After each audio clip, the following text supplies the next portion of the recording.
送上我们的节日祝福，看看我们的成品吧。我们在印度尼西亚雅加达给大家拜年了，祝大家新春快乐，阖家幸福。Speak 的观众朋友，大家好！不知不觉，距离年底只剩下3个月了。你们知道这一位置是什么吗？Iklan penjualan rumah, yang baik itu berbahasa Cina maupun dalam berbahasa Indonesia. Yang itu dalam bahasa Indonesia perempuannya menyatakan bahwa ini aman, ada semua aparat keamanan, ada 3 dari angkatan dan polisi kan. Nah itu video itu ditampilkan. Sama video yang berbahasa Cina. Ini artinya apa? Ini kawasan diperuntukkan bukan untuk dalam negeri, bukan untuk rakyat Indonesia. Kalau iklannya pakai bahasa Cina, berarti ini dijual mau ke pihak luar. Siapa pihak luarnya? Cina kan berarti kan? Berarti memang mengundang penduduk dari Republik Rakyat Cina. Jadi kita sebut Cina di sini sebagai negara ya, bukan sebagai etnis ya. Jadi kita nggak sebut Tionghoa, tapi Republik Rakyat Cina itu penduduknya diundang ke Indonesia, dibuatkan koloni. Itu ya. Nah, kemudian swasta karena mendapatkan perlindungan, bukan sebetulnya karena sudah membeli, bahasanya itu harus digunakan, sudah membeli perlindungan dari negara, aparatus negara sudah dibeli semua. Aparatus negara inilah kemudian yang bekerja. Jadi kenapa kerusakan proyek ini? Swasta dia bersembunyi di balik aparatus pemerintah, aparatus negara. Aparatus negara inilah kemudian yang menteror, mengkriminalisasi dan mengintimidasi rakyat untuk supaya melepaskan haknya. Karena POSN ini kan membutuhkan lahan. Nah, kalau dalam soal misalnya itu termasuk proyek tol segala macam sebetulnya.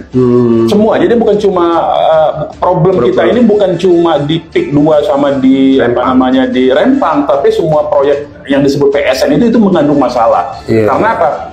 Pembiayaan dan pelaksanaannya semua swasta. Masalahnya itu satu. Nah, dari segi kekacauan hukum sudah, kekacauan konsep ekonomi sudah, kekacauan konsep pembangunan sudah, ya.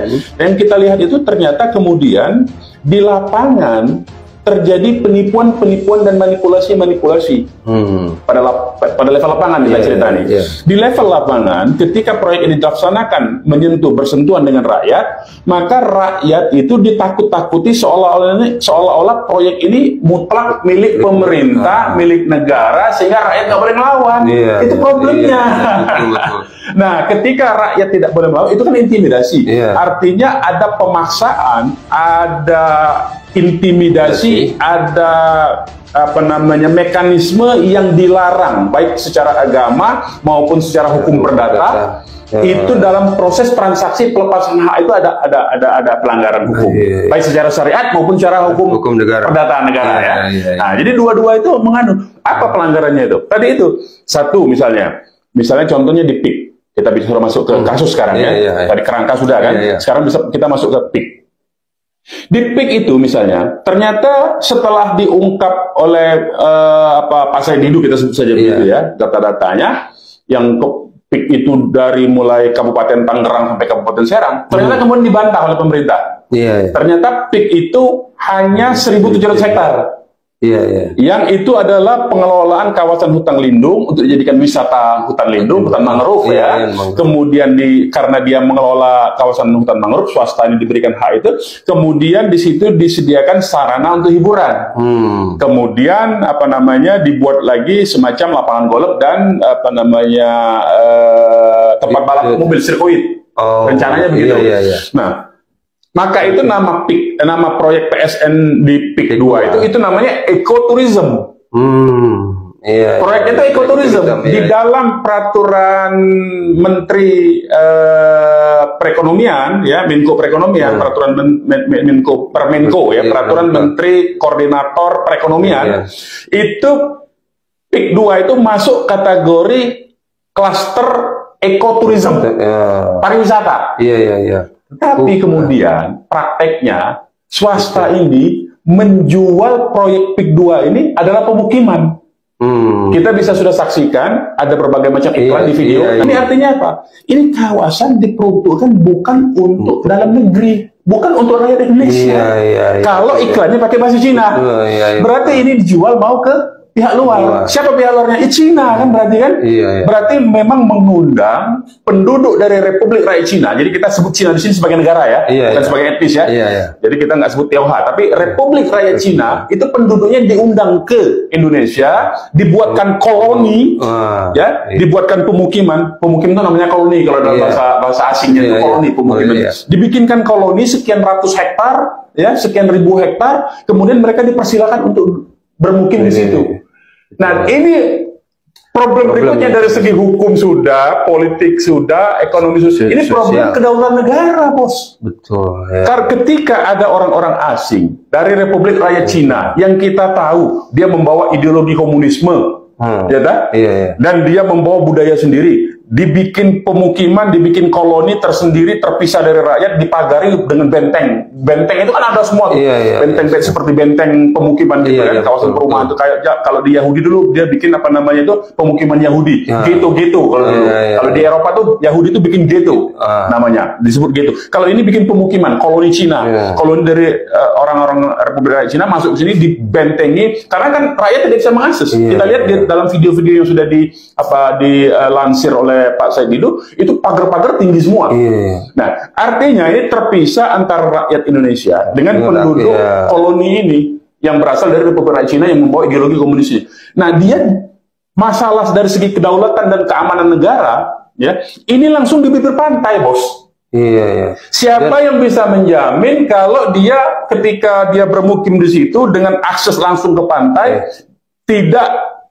Siapa yang bisa menjamin bahwa mereka ini bukan bagian dari pasukan infiltrasi negara asing yang kemudian mereka karena ada pangkalan Republik Rakyat Cina, pangkalan militer Republik Rakyat Cina di Laut Cina Selatan atau di Natuna Utara itu, siapa yang bisa menjamin bahwa ini tidak menyuplai senjata di sini? Ini problem, ini tidak dipikirkan oleh penguasa-penguasa Republik ini. Ya, belum lagi kong kali kong secara hukum tadi itu, misalnya Permenko, Peraturan Menteri Koordinator Perekonomian itu yang khusus untuk PIK 2 dan BSD ya, itu baru termasuk Rempang juga, itu baru terbit setelah proses pemenangan pemilu terjadi di MK umumnya itu. Jadi itu baru terjadi sekitar bulan Mei.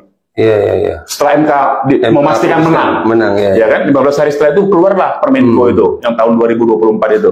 Jadi nampak sekali bahwa proyek ini adalah barter dan itu sudah keluar di wawancara aguan di Tempo bahwa dia banyak membantu menyelamatkan muka Jokowi dalam kasus IKN.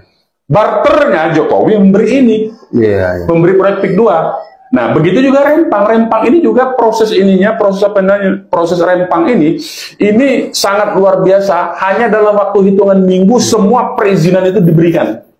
Semua. Nah, ini yang berbahaya. Jadi, kita ini masalahnya, Pak Ismet, sebagai moderator, kita harus cerdaskan, kita harus umumkan ke publik ini, bahwa persoalan di PIK di Rempang itu bukan semata-mata itu sudah pasti prosesnya ada intimidasi oleh penguasa, baik melalui aparatur negaranya maupun oleh preman disewa oleh mereka, ya, terhadap rakyat, mengintimidasi, ya, premanisme, aksi premanisme itu sering terjadi itu. Kemudian ada proses kriminalisasi, di Rempang sudah banyak masuk penjara, ditakut-takuti penduduknya untuk melepaskan tanah, ya. Kemudian juga bukan sekedar soal penindasan terhadap rakyat kita, saudara-saudara kita, karena ini semua Muslim. Tapi adalah ini masalah kedaulatan negara. Jadi bukan persoalan ganti rugi ya? Bukan persoalan ganti rugi. Itu yang harus diluruskan semua masyarakat. Ini harus diluruskan. Masyarakat ini jangan terbawa itu soal harga. Bapak-bapak, penduduk, rakyat kita semua. Kalau Rempang dia paham. Dia mempertahankan tanahnya. Apalagi Rempang itu berhadapan dengan Singapura. Dan itu jalurnya jalur Selat Sunda, Selat Malaka. Ya kan, jalur perdagangan. Dan itu lebih dekat ke Natuna, ke pangkalan militer Cina. Jadi mereka punya kesadaran itu. Nah, persoalan yang dibikin-bikin bahwa mereka tidak punya surat tanah, lebih dulu mereka tinggal di situ, Pak, daripada ada berdirinya negara Republik Indonesia ini. Jadi nggak bisa menyatakan mereka tidak punya surat. Lagi. Karena kalau sama-sama tidak punya surat, itu pengusaha-pengusaha tidak punya surat.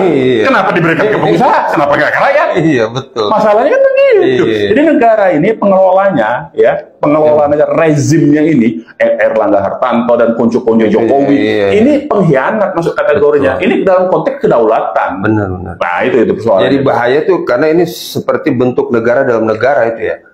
Ya sebetulnya bukan negara dalam negara lagi, ini negara menindas negara sudah sebetulnya. Jadi kita itu hanya dijadikan lahan bancakan, hanya diperalat jadi negara boneka. Sebetulnya kalau negara dalam negara dia enak, ada negara di dalamnya negara dia beroperasi. Ini enggak. Negara swasta ini menguasai negara aslinya, itu persoalannya. Jadi ini sebetulnya bukan negara dalam negara, tapi yang diistilahkan oleh senior kita itu adalah state corporate crime. Jadi negara korporasi yang jahat ini. Jadi karena mereka mengendalikan negara aslinya. Nah, negara asli ini yang berhubungan dengan kita sebagai rakyat, tetapi state corporate crime ini yang berlindung di balik itu, tidak tersentuh. Sehingga kita ini selalu diadu domba antara rakyat dengan aparatus negara. Nah, ini yang mesti kita kasih tahu ke rakyat ini bahwa ini bukan persoalan semata-mata ganti rugi yang rendah. Ini persoalan kedaulatan negara. Ini persoalan keamanan negara, ini soal kesalahan konsep pembangunan, di situ ada kekacauan hukum. Nah, itu saya kira.